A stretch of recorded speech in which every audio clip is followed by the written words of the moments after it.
I discovered my husband cheated on me with his ex. I found this out when he got upset that he didn't want me to come with him in his new RV. I have been writing romantic novels since I was in college. I was a rather successful author who has made a living by selling my works ever since. I don't make a lot of money, but I do earn $40,000 per year from book sales. This permits me to stay at home during the day to write and create things for sale in my Etsy shop. I met Tim a couple years after graduation, and we hit it off right away. We dated for 3 years before getting married, and shortly after, we purchased a home. Tim gets his money from his investments and stocks, but we keep our funds separate. This is because Tim received a large sum of money from his family, and I signed a prenuptial agreement before we married to relieve his worries. We both contribute an equal amount to the joint bank account for bills and keep the remainder for ourselves. About a year ago, I was offered a contract to write a portion of a romantic novel. The contract was massive, and the salary was more than $120,000 for a few months of work. I contributed my portion to the joint account and then put the remainder of the money in the bank to buy an RV. I've always wanted an RV since I enjoy traveling, and nothing would make me happier than being able to write while on the go. Tim is frequently away on business for days at a time, so the RV would allow me to get out of the house while he is gone. After 6 months of deliberation, I decided on a little used RV and purchased it from the owners at a wonderful price. Tim was ecstatic when he heard out I had purchased the RV. He has a travel trailer, which is not the same as an all-in-one RV. He adores RVs and was eager to take them on a cross-state vacation right away. We went on our trip, and Tim couldn't stop gushing about how much he enjoyed it and suggested we go on additional adventures together. I gently reminded him that, while the RV is a great item to have for holidays, its primary purpose is to provide me with something to do when he is away on business, but that we would be having plenty of vacations together. Tim agreed with me and let it alone for a while. The truth is, Tim has been bugging me for the past 2 weeks about taking the RV with him on his work trips. He usually trips to check on his rental homes and see family, and he stays for 4 or 5 days at a time. We had an argument because he needed to evict a tenant and wanted to drive the RV across the state to do it. I asked if I might come along, and Tim indicated he would rather I didn't. I then explained that if I couldn't accompany him, he couldn't take my RV. I recommended he take his travel trailer instead, and he became enraged and walked out of the home. About an hour later, he began messaging me as if nothing had happened, and then he announced that he was driving the RV as if our earlier conversation had never occurred. I contacted him and tried to explain that he had just acquired a brand new pickup and that if I didn't get to drive his new truck while he was away, why should he get to take my RV while I wasn't coming? Tim and I talked back and forth, and eventually he said I could come along if it was important to me. I said I would, and now I'm regretting everything. I am sitting in the rear of my own RV with a man who refuses to let me touch the wheel.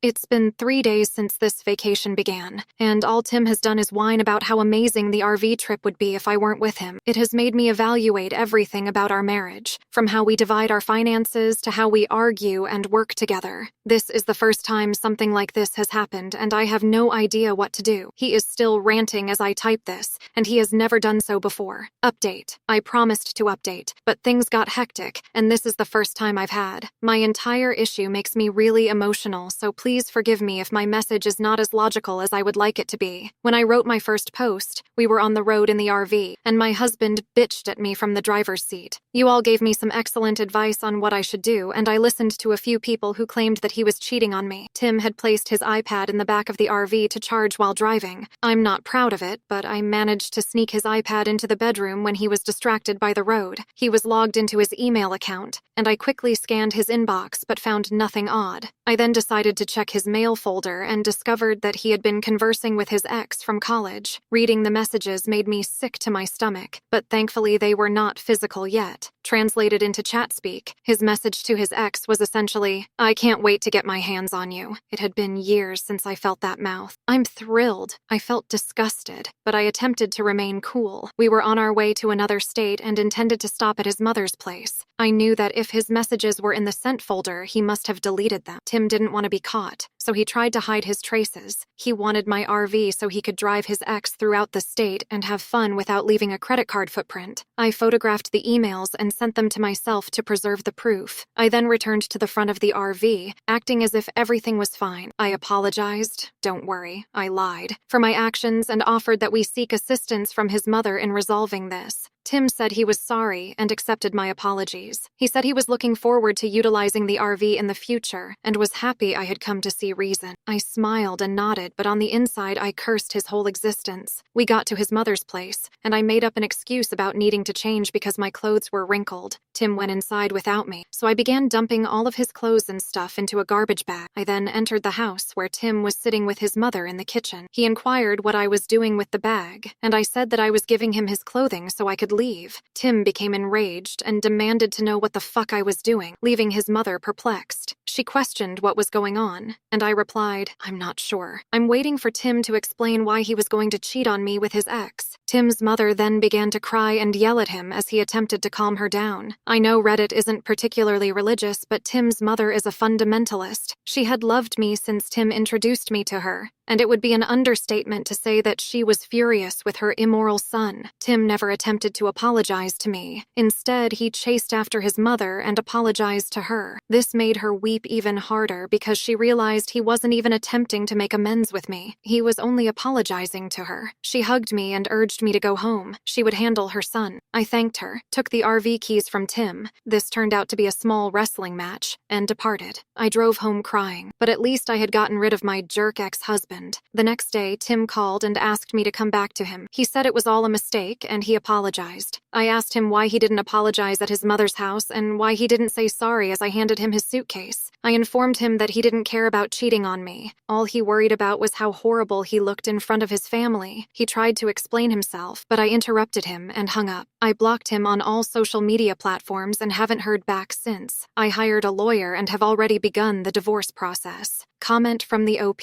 Hello there. The story's OP is myself. A friend informed me that it has returned on this subreddit. Long story short, the prenuptial agreement was not even examined throughout the divorce. To avoid a lengthy legal struggle, our lawyers negotiated a 50-50 distribution of all assets obtained throughout the marriage. I ended up receiving slightly more than I put in during the marriage, but not by much. In the end, I was glad to get rid of him soon. Comment 2 from the OP. I didn't expect to hear anything about my tale on Reddit after so many years, but a buddy directed me to this thread. I'm a little late to this thread though. I'm doing this on my phone, so please excuse any spelling or grammar issues. Just a little update. Our divorce was finalized and settled a long time ago. Our lawyers reached an arrangement outside of court, and we split all assets gained throughout the marriage 50-50, meaning I came out somewhat ahead of my own contributions. I did not want the emotional hardship of fighting my ex in court.